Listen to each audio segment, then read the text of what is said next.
Today we have to listen the story of Samana Deva, who ride mega vehicle to reach Nibbana.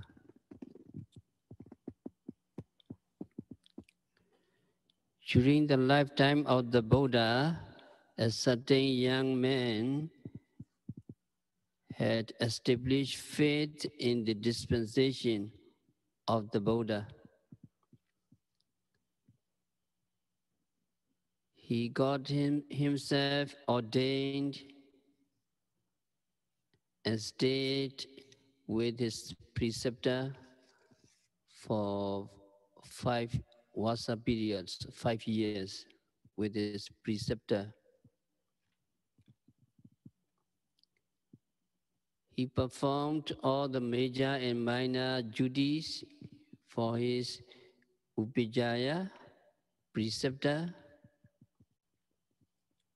and learned thoroughly the 2 codes, Dvematika, Bhikkhu and Bhikkhuni, Patimokkha discipline for the Bhikkhus. He also mastered the procedure for purifying himself from serious as well as trifling offenses. Then he took a meditation object of his choice. And then he departed to a solitary place in the forest and devoted himself incessantly to practice of meditation. His intention is to become Arahant.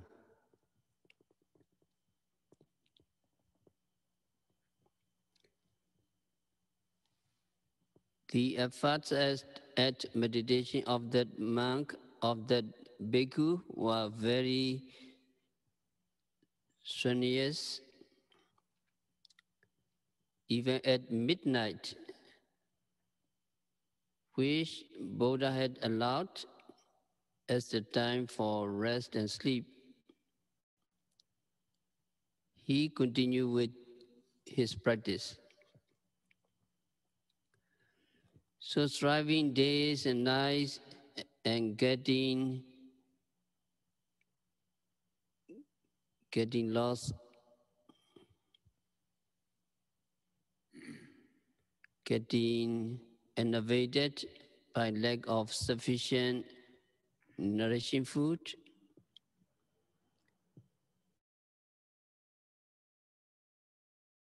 cutting pain, a paralytic stroke, which ruptured the spinal nerve. It caused him instant death.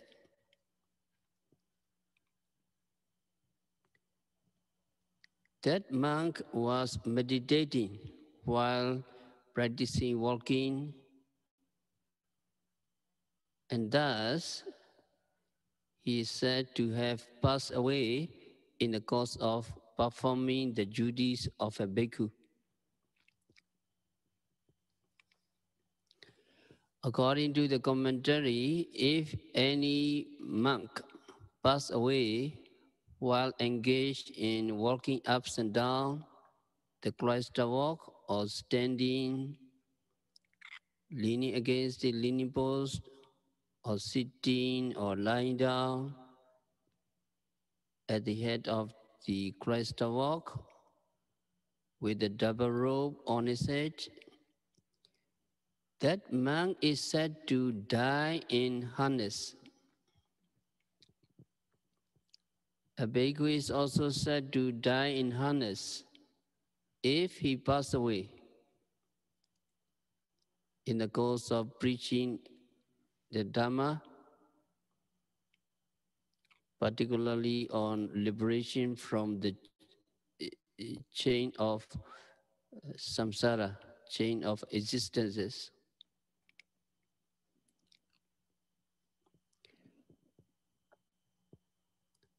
As that bhikkhu was engaged in meditating while practicing walking meditation ups and down the cloister walk, we could take it that he passed away while he was contemplating the Namarupa, minor matter of the body postures, in accordance with the teaching in the Satipatthana Sutta. Although he had put a great deal of effort in the practice of meditation, he passed away without attaining the Arhata Megaphala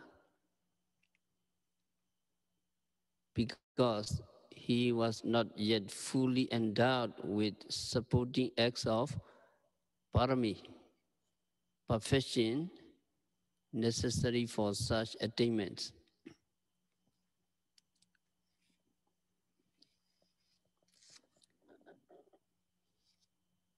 Tanna, craving. Complete eradication of craving is not possible unless Arhata Mega has been attained. That this monk had not yet developed even up to the stage of Sotabana, string winner. So because of Tanna, attachment which can cause rebirth, that monk was reborn in the celestial abode of Tawadesa. A magnificent celestial palace awaited him in consequence of the merits he had acquired in the practice of meditation. By spontaneous rebirth, he appeared as if just awakened from sleep at the entrance of the palace.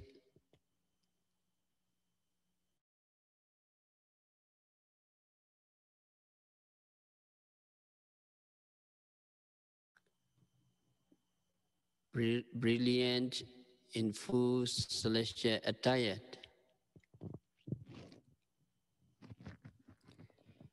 At that moment, about 1,000 celestial princesses who had been awaiting the arrival of the master of the palace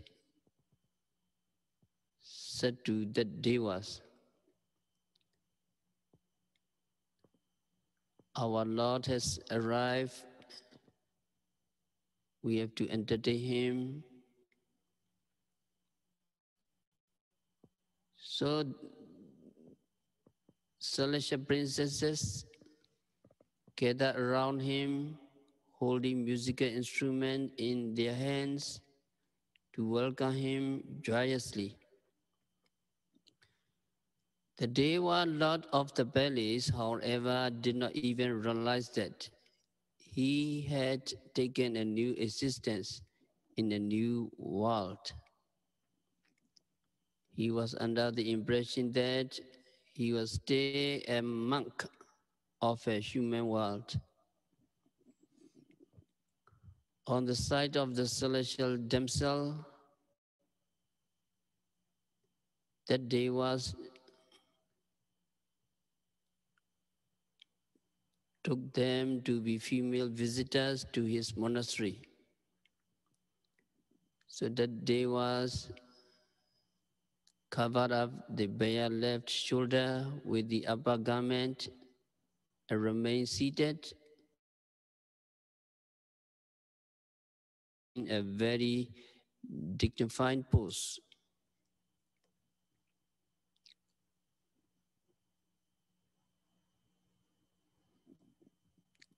He reflected, "I did not take up meditation to be reborn in these celestial realms. My object was to attain the most profitable goal of Arhata fruition, But now I'm like a boxer who entered the boxing competition aiming at the championship gold medal, but was awarded only a bundle of turnips.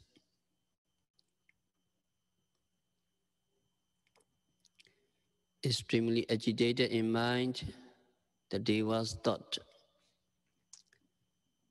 The celestial pleasures are easily attainable. The lifetime of the Buddha is a rare occasion. To hear the teaching of the Buddha and to attain the Ariya Mega is of utmost importance. By wallowing in the celestial pleasures, there is the danger of losing the opportunity of meeting the Buddha.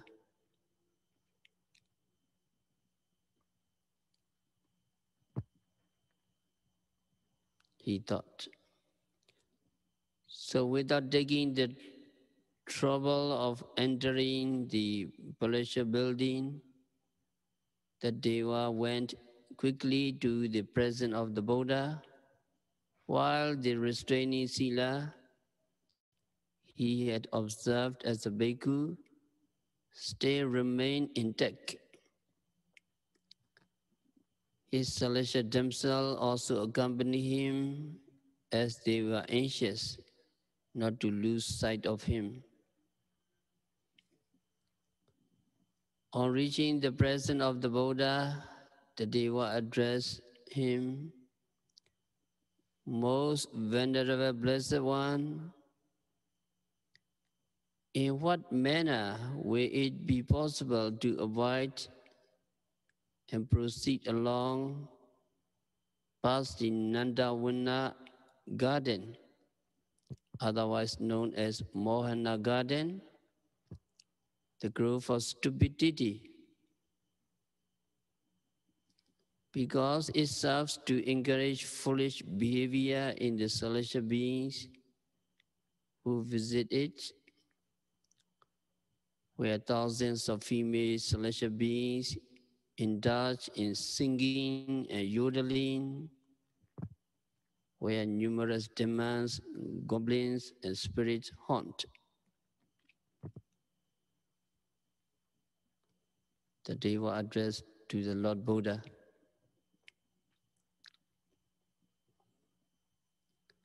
Here the Deva referred to the celestial females as demons and goblins, and to the Nandavana garden as the grove of stupidity, because he was still in a repulsive mood towards sensual pleasures as a consequence of his intense efforts as vipassana meditation.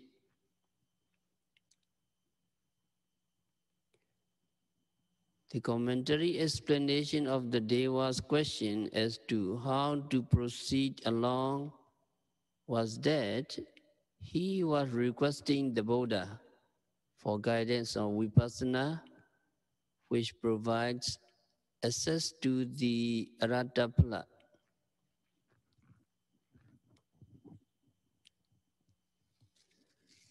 Buddha reflected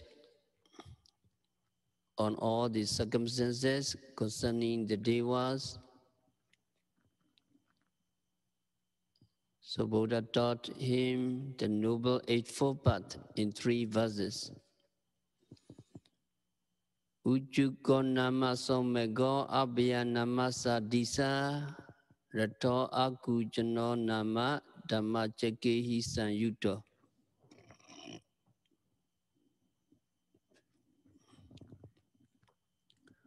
O Devas, Buddha said, you are anxious to flee away.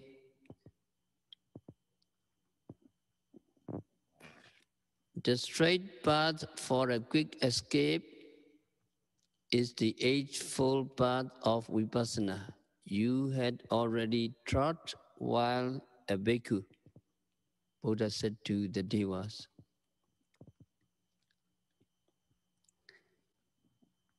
Here, We have given for the benefits of the present audience the explanatory meaning of the first line in the verse, which just said, Ujugomego, the straight path is that path. That bare translation would have been quite incomprehensible to this audience, but to the Devas, who looked as if he had come straight from the monastery where he had devoted himself into meditation, the meaning was quite clear. The commentary exposition is mentioned on giving meditation training to someone not yet established in sila, morality, etc. Buddha always advised him, purify your sila, purify your moral conduct, develop mindfulness and concentration, straighten out your views of karma and its resultant effect. Buddha always advised in this way.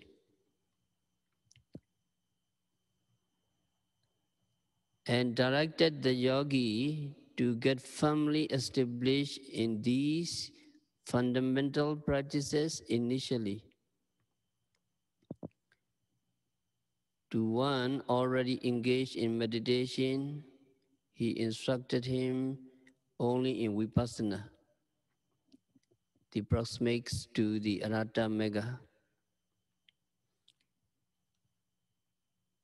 The Deva was already practicing meditation, and his sila, moral conduct, remained unimpaired. It was only the Arya Mega that he needed to accomplish, having already developed his precursor, Pobha Mega Vipassana. So in order to instruct him in Vipassana, Buddha taught him the 3 verses.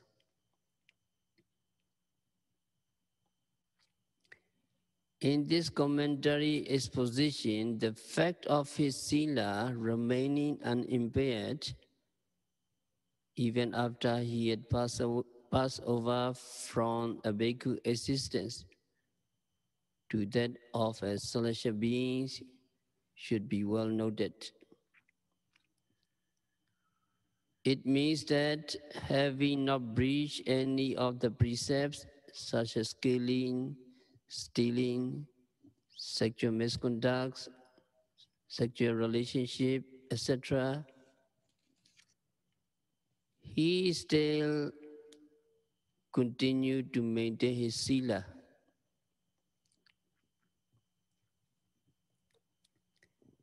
It should be understood, therefore, that even without formal vow of keeping the precepts, sila remains unimpaired if one abstains from evil deeds, which one should not commit. It should also be noted that these verses taught vipassana meditation.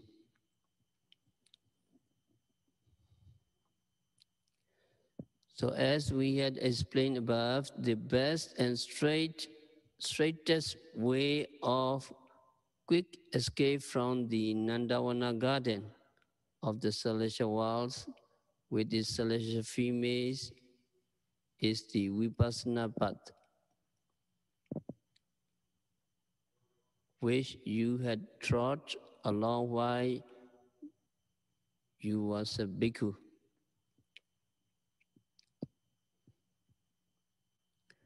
Regarding the next question on the danger-free place of refuge. Buddha said, the danger-free place of refuge is that sanctuary, that is Nibbana, which you had aspired to as a bhikkhu.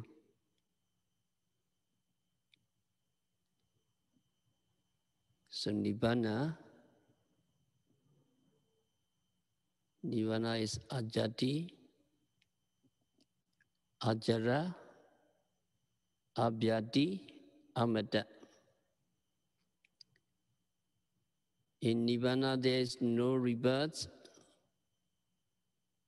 In Nibbana there is no aging. In Nibbana there is no disease. In Nibbana there is no death and no dangers in Nibbana. So this means that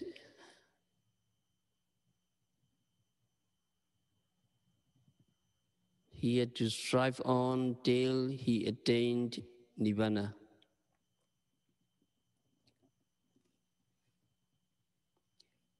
As to what type of vehicle should be employed to make the passage, Buddha said,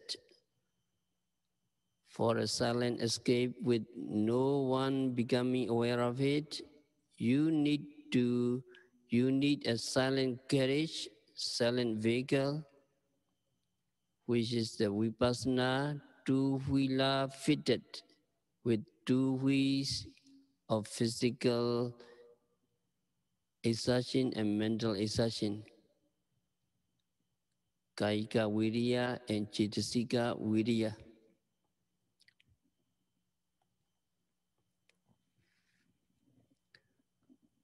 The mental effort involved in noting every physical activity is known as Cetasika Viriya, mental exertion. When you note the bodily actions, you note the bodily actions of going, raising, pushing forward, dropping the foot, and when noting the bodily actions of standing, sitting, the physical effort required to maintain the body in respective postures is called Kayika Viriya, physical exertion.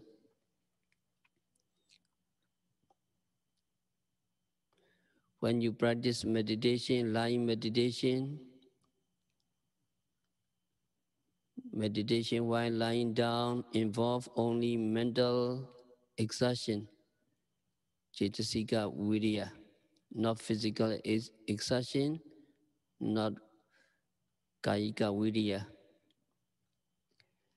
Here, as the use of a two-wheeler with wheels of mental exertion and physical exertion was advised, it must be taken to mean the Vipassana meditation, which requires heedful noting of walking, standing, and sitting.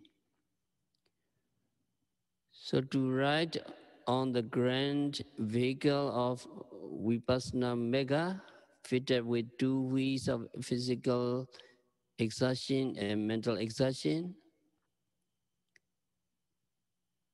yogi must be engaged in mindful noting while occasionally walking up and down. That is to say, yogi must note walking, raising, pushing forward, dropping, as prescribed in the discourse on Satipatthana Sutta, namely Kiccantowa Kiccamiti Pajanati.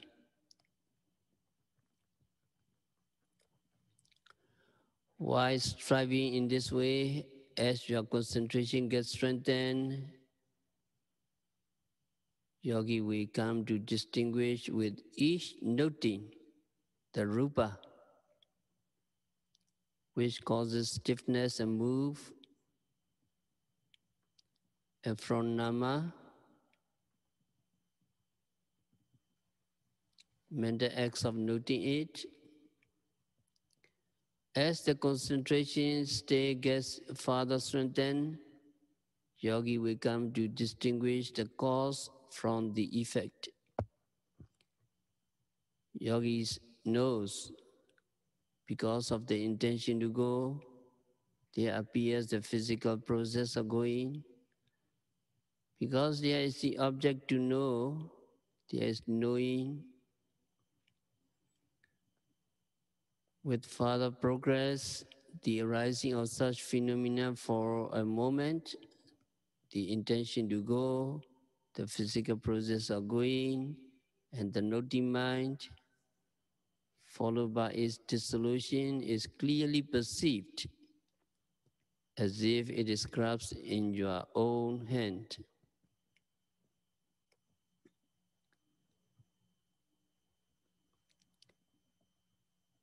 Then it is realized plainly that what arises momentarily only to vanish soon is not permanent, and you realize that what arises and vanishes incessantly is fearsome suffering. The yogi will also comprehend clearly that the phenomena are occurring of their own accord, following nobody's will, and therefore it is anatta,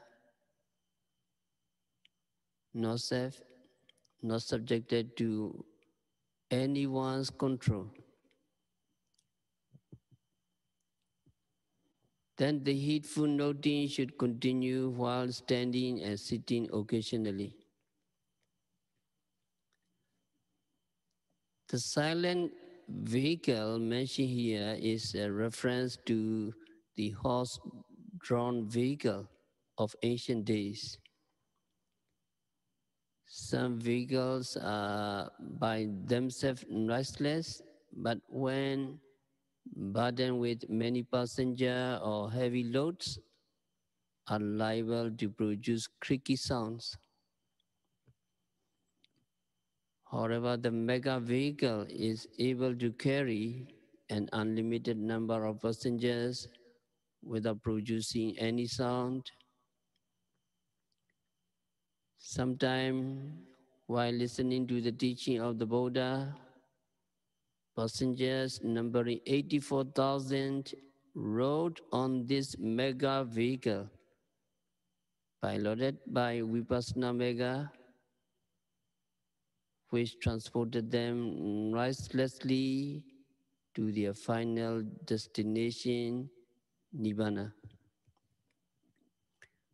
So this carriage was admired as a noiseless vehicle. That message was in this way given by the Buddha to the Devas that it would be possible to make his silent escape without letting the celestial females know by means of this transport.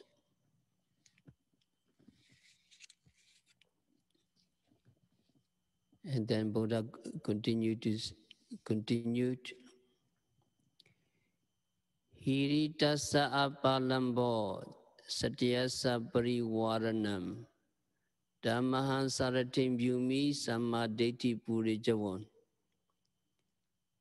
Hiri, sense of shame and horror to commit evil deeds, serves as the leaning board of seats on the vehicle without which passengers are liable to fall backwards when the vehicle moves.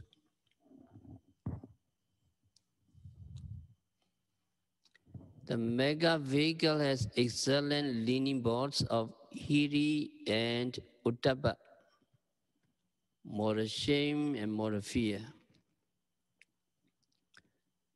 The meditating yogi feels repulsed and horrified at the possible arising of unwholesome thoughts concerning some objects which he may have missed in his heedful noting. It is like the revulsion you feel towards coming into with filth after having a nice clean bath.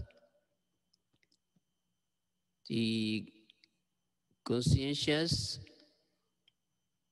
concern for not arising of unwholesome thoughts and revulsion towards them is termed hiri,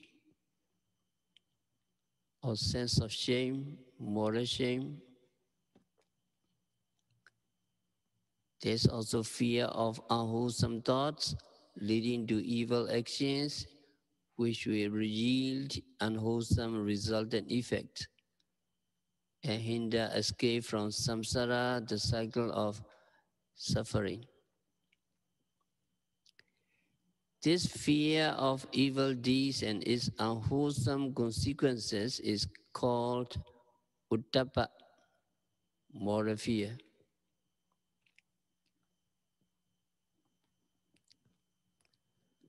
Because of the sense of shame and fear of evil deeds, hiri and uttappa, yogi devotes himself in a reverential attitude to the task of noting every physical and mental phenomena without missing any.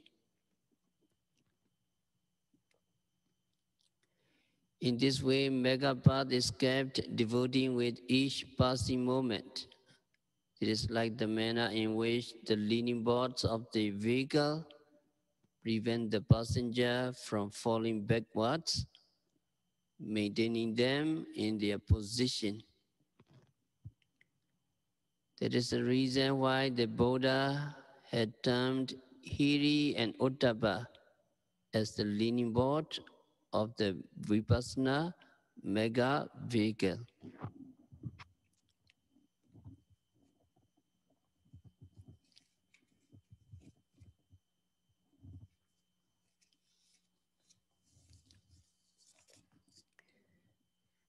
Then Buddha went on to explain how the mindfulness is like the covering drapery or the awning of the mega vehicle.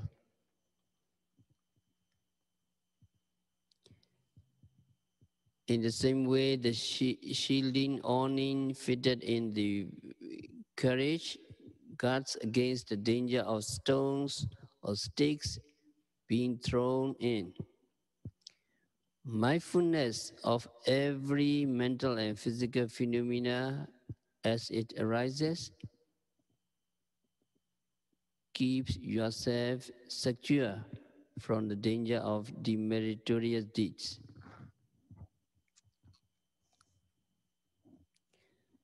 So the four foundations of mindfulness, such as the contemplation of the body, contemplation of the feeling, contemplation of consciousness, and contemplation of Dhamma, are termed the covering drapery of your mega vehicle.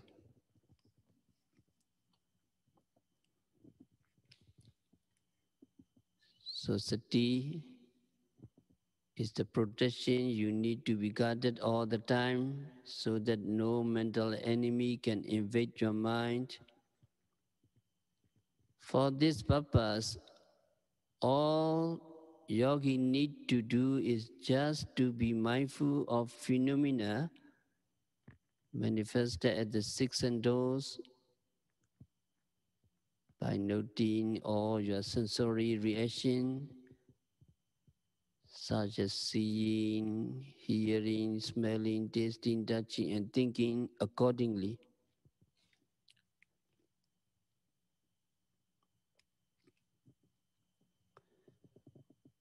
Here, touching can be experienced on every part of your body and at every time you make a move. And thinking covers a wide range of thoughts that come non-stop except the time you totally fall asleep. Of course, some of the thoughts are quite wholesome, but most of them are not wholesome. So it is important to be mindful of every thought so that yogi's mind can be well guarded against the mental defilements. Hearing, be careful.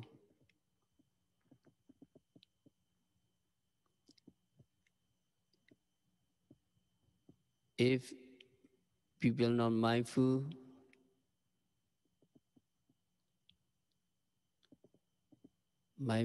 they're not mindful of hearing, there will be fight between neighbors, country will fight.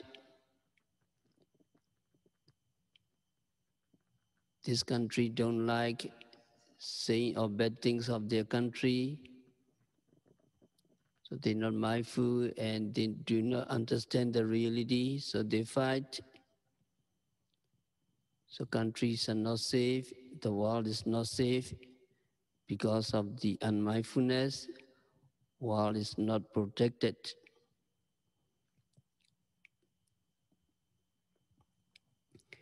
Thieves or robbers cannot attack a house if well protected by security guards. In the same way, if the mind is well guarded by mindfulness, it cannot be severely attacked by mental defilements. The mindfulness known as the single guard can be developed gradually, just like step-by-step lessons for a schoolboy. The schoolboy has to start his lesson with alphabets.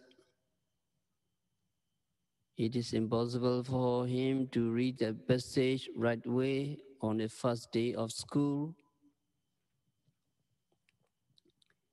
He has to work hard to remember what each and every alphabet looks like and how to draw them.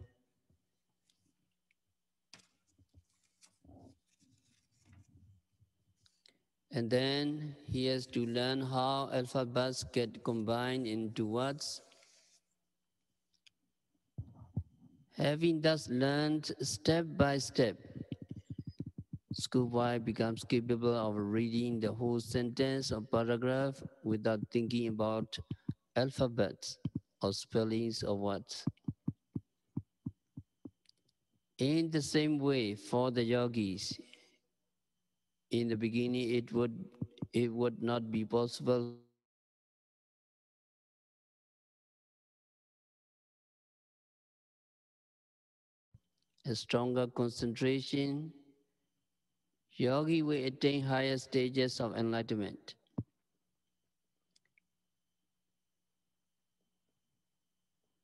So the development of mindfulness will be fully accomplished and mental defilements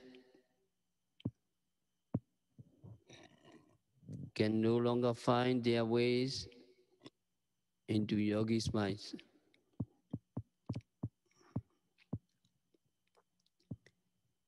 At that moment, yogi dwells contemplating every bodily movement. Yogi dwells contemplating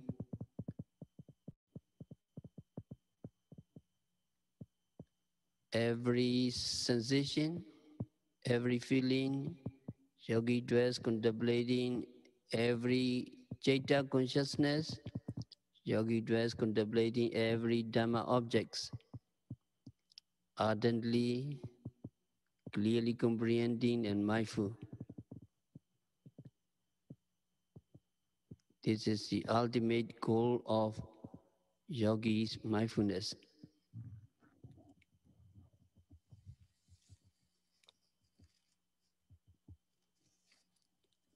And Buddha continued.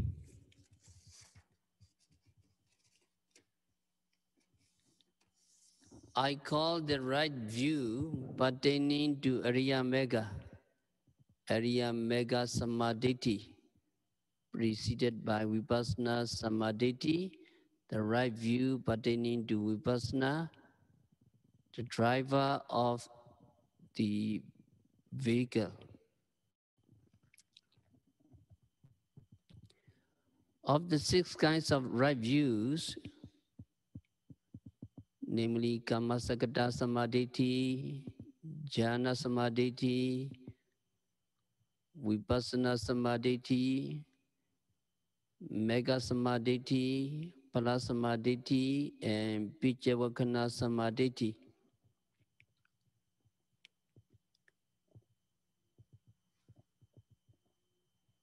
Of the 6 Samadhi, the right view concerning the fruition plus Samadhi is the resultant effect of the Mega. In the same way, Pichavakana Samadhi, the right view concerning recollectedness, is the reflective knowledge which appears after attainment of the path and fruition. So it needs no particular effort to develop them. Karma Sakata Samadhi, the right view concerning karma and its effect, has to be established even before you start the practice of meditation. The right view concerning jhana is related to the purification of mind, which is the base for vipassana. So the proximate knowledge which has to be developed for the promotion of right view concerning the Ariya Mega is the right view concerning vipassana. When the vipassana knowledge is fully developed, knowledge of Ariya Mega, otherwise called the right view concerning the Mega, arises spontaneously. It is just like a royal procession coming along after the roads have been cleared by the police and military escorts. So it is said that Vipassana Samadhi proceeds, followed by Ariya Samadhi. While engaged in Vipassana meditation, Vipassana Jnana leads the way for the development of other megas. At the moment of attainment of Ariya Mega, Mega Jnana gives the lead to other megas. For this reason, the Buddha is called Vipassana Samadhi and Ariya Mega Samadhi, the drivers of the vehicle.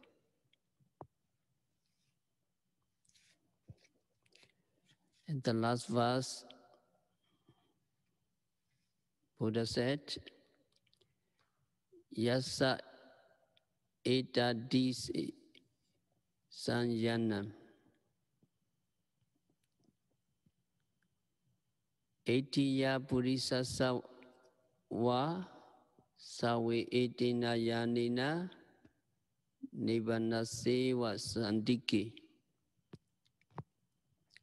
That means any woman or man possessing the Eightfold Mega Vehicle can get to the presence of Nibbana by means of the vehicle.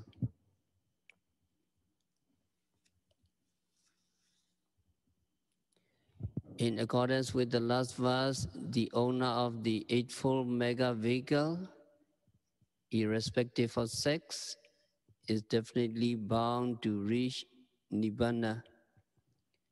So it is very clear that anyone desirous of reaching Nibbana must develop Ariya Mega based on the Vipassana Mega. It is common knowledge that in the mundane world, the owner of some form of transport is able to reach the required destination by using it. However, just having the knowledge of the mechanism of the transport without actually possessing it will not get anyone anywhere. In the same way, just knowing how to enumerate the various types of nama rupas or the different kinds of megas,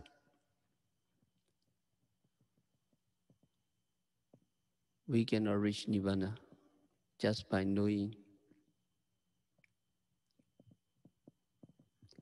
It must be definitely noted that only by coming into possession of the Vipassana mega vehicle through contemplation of the actual arising and dissolutions of nama rupa and riding on the carriage of the Eightfold Path, we can reach Nibbana. So Mahasi Sayadaw have this aphorism: the straight path is mega, the destination is Nibbana, free from all dangers. Fitted with 2 weeks of energetic efforts, the mega vehicle is silent. Hiri and Uttapa serve as the leaning board, while mindfulness forms the drapery and awning of the vehicle. Mega Jnana, preceded by Vipassana Jnana, is the driver of the vehicle. Owner of such vehicle may be either man or woman.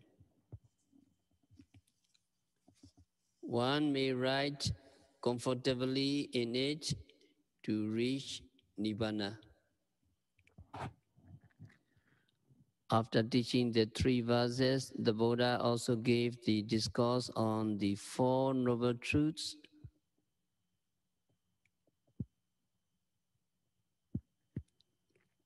And the Deva's Samana Deva, while listening to the discourse, reflected on the meditation practices of his former existence. Although he had not been able to attain to higher knowledge as a bhikkhu, in spite of strenuous efforts at meditation, in the existence of devas, whose physical body was free from impurities, in no time he was able to develop successive vipassana jnanas step by step until he attained the path and fruition of the first stage and realized Nibbana. So Samana Deva became a Sotapanna, stream enterer. So in this story, we must have the mega vehicle. We have to ride that mega vehicle, and we will reach Nibbana. So eightfold path.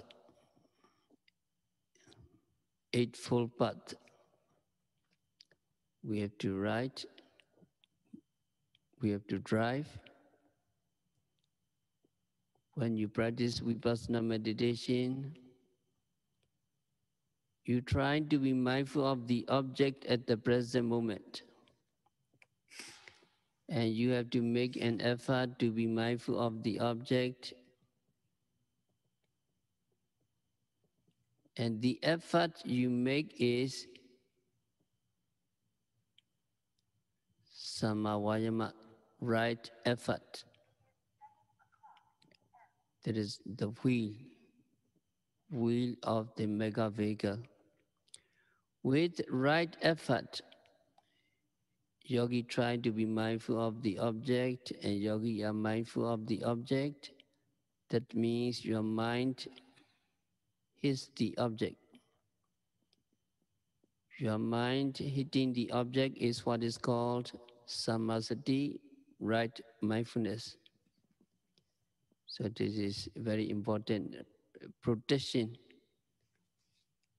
Protection. When that right mindfulness becomes stronger, you come down and your mind, as it were, goes into the object and stay there.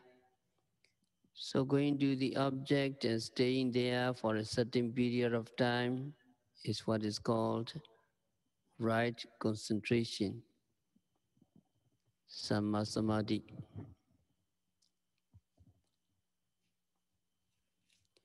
So the concentration is one factor, and that keeps your mind and is concomitant on the object. It does not let them to be scattered,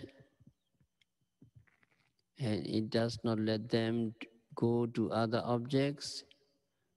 So that is the nature of concentration, nature of samadhi. When you gain concentration, your mind becomes calm, the mental hindrances are subdued. When mental hindrances are subdued and your mind becomes still, you begin to see the objects clearly, more clearly than before. And you see the nature of these objects, you see that objects arise depending on some condition, and you see these objects come and go. So you see their impermanent nature. When you see the impermanent nature, you also see the suffering nature. Suffering means being constantly tormented by arising and despairing. When you see the impermanent nature and suffering nature of things, you also see anatta nature, non-self. That means you have no control over your mind and body. They arise in despair as their own accord. And also you see that there are only the mind that is making note and the object that is taken as an object. There's no other things which can be called soul or self or atta. No self. That means you see the another nature of things. So seeing the objects clearly and so on are what is called right understanding, samadhi. Samadhi is the driver of the mega vehicle. In order for your mind be on the object, to be settle the object, to understand or to see the nature of object, you need one mental state that take your mind to the present object and put it on the mind. So that state that takes your mind and put it on the object is called right thought, sammasankappa, right aiming. So among the 8 factors, you may have noticed that there is this factors called right thought. Right thought does not mean thinking here. Its function is to put your mind on the object so that understanding or wisdom can see the true nature of the object. So now you know that these factors are working together at every moment of mindfulness you practice. You have right effort, you have right mindfulness, and there is right concentration, and then there is right understanding and right thought. So these factors are working together harmoniously at every moment of your good meditation. These five factors are called Karaka Meginga Waka factors, or we may call them active factors. Now there are the other three that have to do with the moral conduct, sila.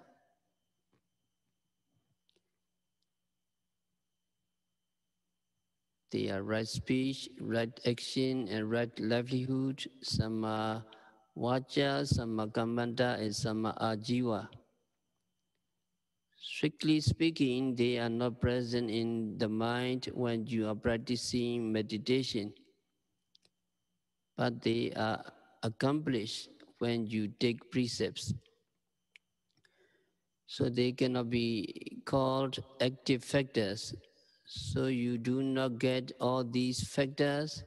You get only the five factors working together in harmony at every moment of your practice of mindfulness. So you are practicing vipassana meditation, you are riding the mega vehicle, you are practicing the Eightfold Path, and finally you will reach Nirvana. Now we will practice meditation for a few minutes.